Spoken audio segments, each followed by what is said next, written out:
Salve alunos do canal Atualize Educação. Hoje estamos na terceira videoaula sobre o nazismo. Já falamos sobre como ele surgiu a partir do final da Primeira Guerra Mundial e da assinatura do Tratado de Versalhes que humilhou a Alemanha. Já falamos sobre a vida de Adolf Hitler, sua entrada no exército alemão, sua participação na Primeira Guerra Mundial, sua entrada no Partido Nazista, a tentativa de golpe por meio do Putsch de Munique de 23, a prisão de Hitler. Falamos sobre as ideias principais do nazismo e falamos também sobre a economia alemã que permitiu no início da década de 20 o crescimento do Partido Nazista, mas depois uma economia que ficou entre 24 e 28 em instabilidade, com emprego, fazendo o Partido Nazista cair em popularidade. Veremos hoje como a popularidade nazista aumentou a partir do crack da Bolsa de 29. Quando a economia americana quebra e a economia alemã entra em crise, os nazistas voltam a crescer em 29 e aí para tomarem o poder. Vamos lá. Quebra da Bolsa, crack da Bolsa de 29. As eleições para o parlamento alemão, para o Reichstag, para o poder legislativo da Alemanha, ocorridas em 1928, para vocês terem uma ideia de como estava fraco o moral dos alemães nazistas nessa época. Enfim, essas eleições de 28 deram apenas 2,6% de votos para os alemães. Ou seja, apenas 2,6% do parlamento alemão, do Reichstag, pertenciam aos nazistas. Uma participação ridícula. Em 29 acontece uma quebra da bolsa de valores. Em linhas gerais e bem resumidas, o que foi isso? Houve durante a década de 20 uma superprodução na economia americana. Superprodução industrial, superprodução agrícola e o mercado consumidor norte-americano não conseguiu dar conta de comprar tudo isso. Com esse cenário, indústrias não fabricavam e não vendiam, comércios não vendiam, quebraram. A agricultura não conseguiu vender tudo que precisava vender, quebrou. A agricultura quebrada, indústria quebrada, comércio quebrado, desemprego. E quanto maior o desemprego, menos gente para comprar. E quanto menos gente para comprar, mais as empresas, fábricas, indústrias, comércios, enfim, agricultura, mais as empresas demitiam, aumentando o número de desempregados, diminuindo o número de consumidores e fazendo as empresas falirem mais. Era um círculo vicioso que aumentava ininterruptamente. Enfim, os bancos faliram porque os bancos haviam feito empréstimos em larga escala para o comércio, para a indústria, para a agricultura. Milhares de cidadãos americanos haviam juntado toda a sua fortuna acumulada em uma vida inteira, toda a sua pequena fortuna acumulada em uma vida inteira para investir nas ações dessas empresas que faliram. Essas ações, quando a Bolsa de Valores quebrou, quando não era mais possível comprar e vender porque tudo estava falindo, essas ações não valiam mais nada. Todo o dinheiro que você investiu nas ações de uma empresa determinada valiam muito. Todas as ações valiam muito em um dia. No dia seguinte, essas ações não valiam nada, o seu dinheiro não valia mais nada.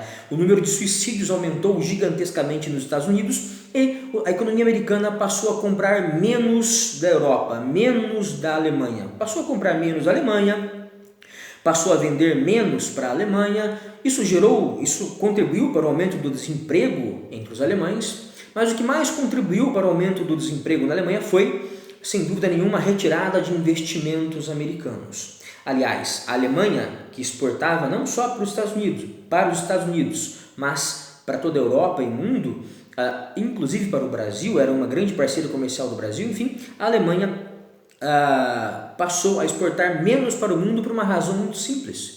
Os americanos eram os grandes parceiros comerciais do mundo, do Brasil, por exemplo. Se eles quebraram, o mundo todo que era parceiro dos norte-americanos também quebrou. Exportações caindo drasticamente, as importações de matéria-prima se tornando cada vez mais caras, inflação dentro da Alemanha, não havia investimentos na economia alemã, o desemprego aumentando. Enfim, foi um cenário perfeito para a ascensão dos nazistas no poder. E aí chegamos às eleições presidenciais de 32. Elas tiveram 4 candidatos, se realizaram em março de 32. Tivemos o liberal conservador, portanto capitalista, favorável ao mercado, a aliança com os Estados Unidos, com a Europa e distante de qualquer tipo de guerra ou de desejo de vingança. Enfim, estava o liberal conservador à frente, Paul von Hindenburg. Ele ficou à frente nas eleições com 49,6% dos votos, não se elegendo no primeiro turno, abaixo do conservador, mas capitalista Hindenburg, estava o nazista Adolf Hitler, com sangue nos olhos, querendo guerra, querendo vingança, e ele ficou com 30,1% dos votos alemães, quase ou praticamente 1/3 da Alemanha votou no Hitler em 32, apostando na solução da guerra, das invasões, da militarização da Alemanha, apostando num governo forte que daria emprego, que reergueria a economia, enfim, um governo que enfrentaria os banqueiros mundiais, os investimentos mundiais. Apostando nisso, 1/3 da Alemanha votou no Hitler. Abaixo do Hitler, o comunista Ernst Thälmann ficou com 13,2% e o nacionalista Theodor Desterberg ficou com 6,8%. Os 3 primeiros foram para o segundo turno. O primeiro realizou-se em março, o segundo realizou-se em abril. E em abril, Hindenburg é eleito presidente com 53% dos votos, Hitler fica em segundo com 36,8% dos votos e o comunista Thälmann com apenas 10,2% dos votos. A soma, ou melhor, os votos do Hitler, 36,8%, são praticamente 2/3 dos votos que o Hindenburg obteve, 53%. Isso aproximava perigosamente a imagem do Hitler à imagem da maioria do que o povo alemão queria. Embora tenha perdido, Hitler perdeu com 2/3 do vencedor. Isso deu muita força ao Hitler. E essa força ganha nas eleições de março e abril de 32, aumentou quando chegou 31 de julho do mesmo ano. Em 31 de julho de 32, os nazistas conseguiram 230 das 608 cadeiras do Reichstag, do parlamento alemão. Isso representava 37,3% de todas as cadeiras parlamentares alemãs. Ou seja, tendo 37,3%, quase 40% do poder legislativo alemão, o Partido Nazista conseguiu pressionar o presidente Hindenburg a nomear Hitler chanceler, primeiro-ministro, o segundo homem no poder da Alemanha. Isso foi feito em janeiro de 33 e aí começa a escalada do poder nazista nesse mês e nesse ano, em janeiro de 33. Logo em seguida vem o segundo degrau. Em fevereiro de 33 acontece um incêndio suspeitíssimo no parlamento alemão, no Reichstag. Esse incêndio foi feito por nazistas, a mando de nazistas, e Hitler colocou habilidosamente a culpa nos comunistas. Culpa colocada nos comunistas, Hitler instala um clima de pânico. Há um inimigo à solta, são os comunistas que foram derrotados nas eleições de 32, que foram derrotados nas eleições parlamentares de 33, aliás, de 32 também. Hitler, vale lembrar que os comunistas tiveram 89 cadeiras nas eleições de 32, enquanto que os nazistas 230 foram derrotados, mas tinham um grande poder, quase 100 cadeiras de 600 fazem um barulho e tanto. Então, sabendo que os comunistas em julho de 32 obtiveram quase 100 das 608 cadeiras do parlamento alemão, em fevereiro de 33 Hitler articula esse incêndio no Reichstag e coloca a culpa nos comunistas, matando 2 coelhos com uma paulada só. Elimina o comunismo e consegue criar no povo alemão o sentimento de ódio ao comunismo, o sentimento de pânico, todo mundo em pânico, todo mundo com medo dos comunistas que comem criancinhas. É preciso que haja então um salvador, um messias. Então todo mundo olha para Hitler. Hitler cria um inimigo para ele mesmo se fazer de herói, uma estratégia brilhante. Enfim, diante desse clima de medo, Hitler consegue, por parte do Hindenburg e do parlamento alemão, a assinatura de um decreto de emergência. Com esse decreto assinado por Hindenburg, apoiado pelo parlamento alemão, com esse documento, com o decreto de emergência nas mãos, Hitler suspende os direitos civis e passa a prender, levando-se em conta apenas as suspeitas nazistas. Enfim, Hitler passa a prender sem julgamento, sem justiça nenhuma e sumariamente, repentinamente, sem investigação, todos os deputados comunistas e socialistas que ele julgava perigosos e envolvidos com um incêndio no Reichstag. Então, suspensão dos direitos civis de cidadãos, perseguição aos comunistas, prisão dos deputados comunistas e socialistas. Hitler esmaga o comunismo, Hitler posa, paga de herói perante o povo alemão. Logo em seguida, vale lembrar que o incêndio e a assinatura do decreto foram em fevereiro de 1933. Logo em seguida, em março de 1933, Hitler consegue, por parte do parlamento, a assinatura de uma lei que dá a ele o direito de governar sem consultar o parlamento. Era o caminho da ditadura que se concretizou em 1934. Em 24 de agosto de 1934, quando Hindenburg morreu. A partir daí, Hitler uniu os títulos de primeiro-ministro, que comanda o parlamento, que tem uma importância muito grande junto ao parlamento, ao título de presidente, sendo chamado então de Führer und Reichskanzler. Führer und Reichskanzler. Führer, chefe, und, e chanceler da nação, do império.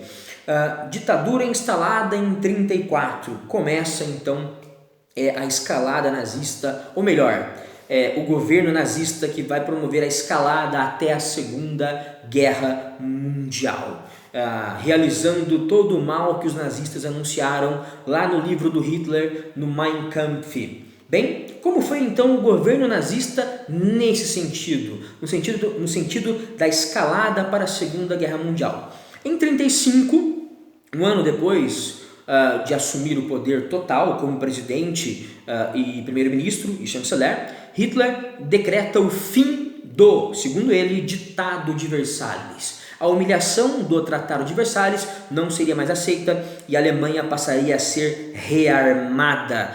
O exército alemão, a marinha alemã, a aeronáutica alemã seriam rearmados. Remilitarização da Alemanha a partir de 1935 e o Tratado de Versalhes passa a ser rasgado. Inglaterra e França negociam, deixam Hitler fazer o que ele quer. Inglaterra e França acham melhor assim, para se evitar um desgaste que poderia levar à Segunda Guerra Mundial. Hitler, logo em seguida, no mesmo ano, 1935, retoma o Sarre. Sarre é uma região que fica entre a Alemanha e a França, fica no sudoeste alemão e no nordeste francês. Essa região ela é tomada pela Alemanha de volta, ela pertencia à Alemanha antes da Primeira Guerra Mundial. A partir do final da Primeira Guerra passa à França, os alemães tomam ela de volta em 1935. O Sarre era uma região rica em carvão. Enfim, 1936 chega, o ano de 1936 é o ano em que Hitler envia tropas à Renânia. Renânia é uma região grudada ao Sarre, uma região, portanto, no sudoeste da Alemanha, fazendo fronteira com a França. Essa região da Renânia foi desmilitarizada.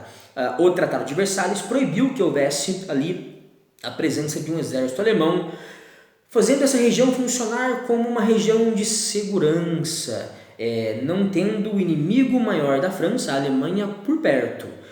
Entre a França e a Alemanha haveria essa região sem soldados, sem perigo alemão por perto, dando tempo a uma possível, se houvesse uma possível invasão da Alemanha à França, dando tempo aos franceses de se reorganizarem para se defenderem.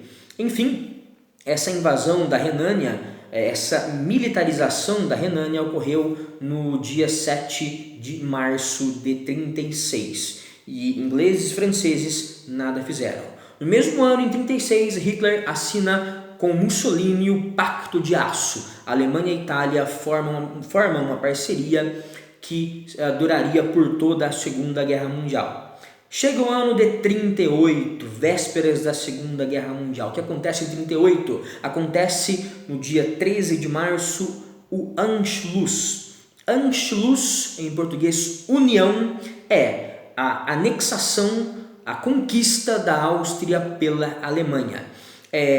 Para todos os efeitos, Hitler teria feito um plebiscito, uma votação dentro da Áustria. Quem organizou essa votação dentro da Áustria? O Partido Nazista Austríaco. Havia sim um partido nazista austríaco ligado ao Partido Nazista Alemão. Esse Partido Nazista Austríaco organiza uma votação, um plebiscito, perguntando se os austríacos queriam que a Áustria se juntasse à Alemanha. O plebiscito é falsificado, é fajuto, é para inglês ver e dá a vitória ao sim. Os austríacos quereriam então se unir à Alemanha nazista. O primeiro-ministro da Áustria, Kurt von Schuschnigg,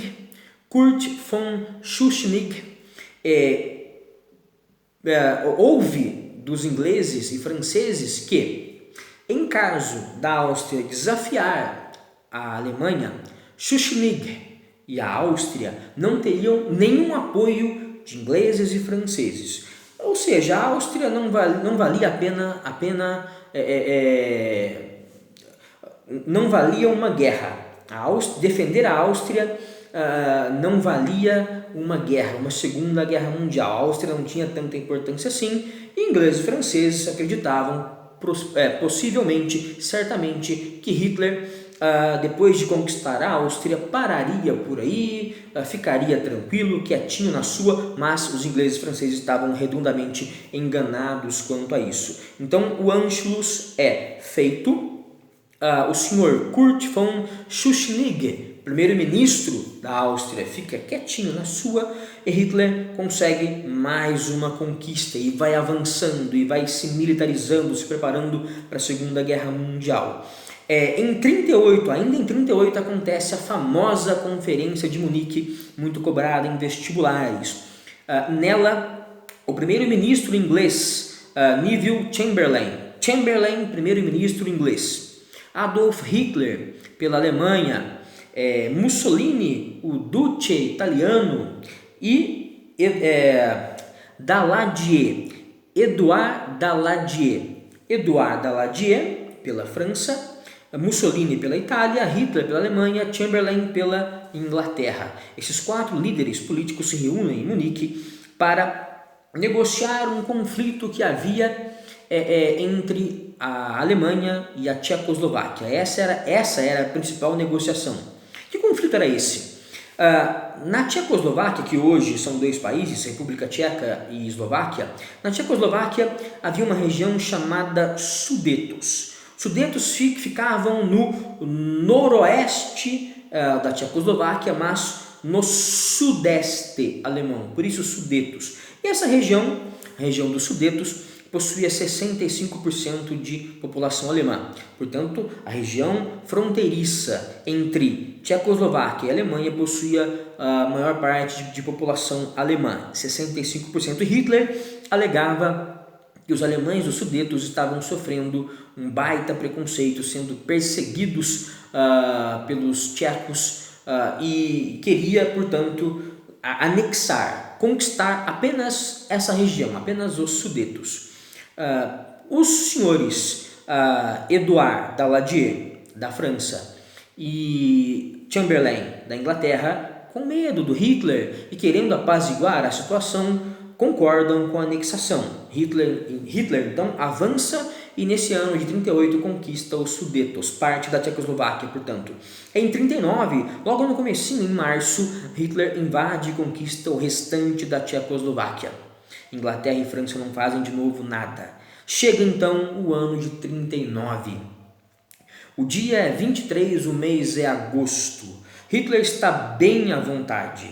No começo desse mesmo ano, aliás, esse ano de 39 já havia chegado em março, quando Hitler conquista o restante da Tchecoslováquia, mas no final desse ano, em 23 de agosto, já confiante de que podia fazer qualquer coisa, que ingleses e franceses não fariam nada contra a Alemanha, em 23 de agosto Hitler assina um pacto, o Pacto Germano-Soviético, ou Pacto de Não Agressão Nazi-Soviético, um pacto assinado pelos ministros do exterior Ribbentrop da Alemanha e Molotov da União Soviética. Esse pacto entre Ribbentrop e Molotov, entre a Alemanha e a União Soviética, tinha como cláusula principal a divisão da Polônia, numa futura invasão pelos dois países, em duas partes. Uma área da União Soviética, junto com Letônia, Lituânia, Estônia, tudo isso para a União Soviética, e uma área para a Alemanha. A Alemanha queria, anexando a Polônia por esse tratado, pelo Pacto Germano-Soviético, a Alemanha queria reconquistar o corredor de Danzig e a cidade de Danzig. Com a Primeira Guerra Mundial, com o Tratado de Versalhes, surgiu o famoso corredor de Danzig, a famosa cidade livre de Danzig. Entre a Alemanha e a sua região nordeste, onde fica a Prússia, os aliados ingleses, franceses, russos, norte-americanos, enfim, os aliados forçaram os alemães a aceitarem uma rachadura no seu território. Portanto, a Polônia, que não tinha acesso ao mar, passaria a ter acesso ao Mar Báltico por meio de um corredor que cortaria a Alemanha, o Nordeste alemão, em duas partes, ficando o estado da Prússia, a região da Prússia de um lado, lá em cima, e o restante da Alemanha mais embaixo. E no meio passando um corredor com 150 km de comprimento e uma largura de 30 a 70 km.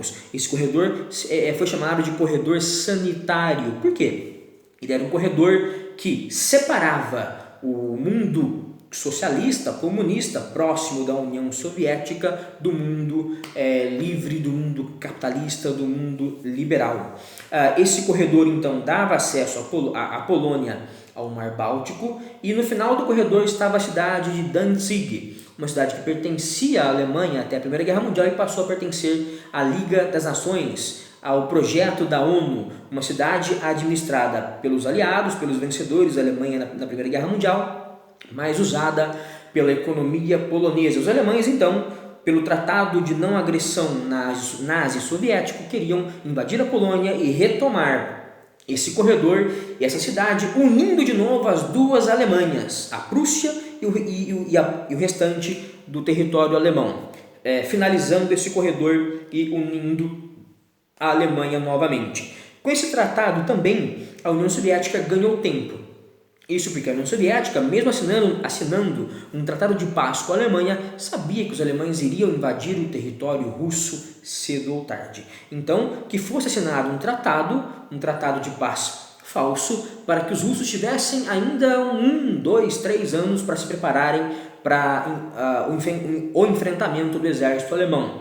Para os alemães, esse pacto serviu também para garantir segurança pelas costas, garantindo uma paz com os russos, uma paz durante alguns meses ou anos. Os alemães poderiam voltar todas as suas forças para a sonhada invasão e vingança contra a França e a Inglaterra. Foi então um aperto de mãos entre russos e alemães, dizendo o seguinte nas entrelinhas: vamos aguardar um pouco, eu me preparo de cá, você invade a França e a Inglaterra de lá, e daqui a pouco nós conversamos e brigamos, mais precisamente em 41, quando da invasão da Alemanha sobre o território russo.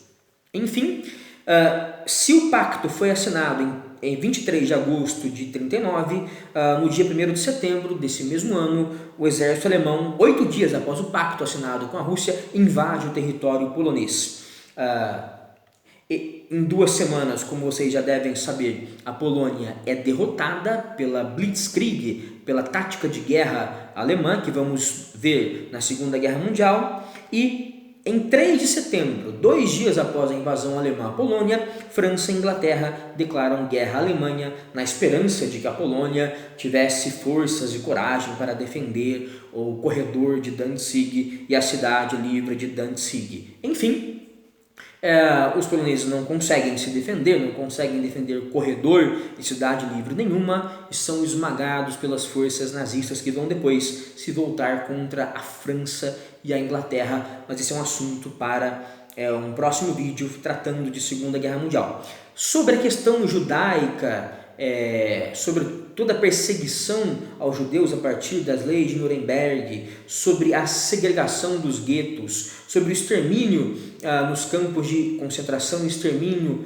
concentrados na Polônia, localizados na Polônia, esse assunto todo, a solução final, o que representou o Holocausto para a humanidade, o sacrifício de judeus para a humanidade, enfim, um termo que não é muito usado na comunidade judaica, eles preferem genocídio, né? Então, o que representou esse genocídio contra os judeus, isso é um assunto para um outro vídeo, porque demanda, no mínimo, um vídeo inteiro para um tratamento mais adequado. Ainda que de modo resumido, vamos precisar de pelo menos um vídeo para tratar desse assunto, do assunto do genocídio ou holocausto dos judeus. Bem, finalizo aqui então as 3 videoaulas da playlist sobre o nazismo. Até um próximo vídeo. Fiquem com Deus.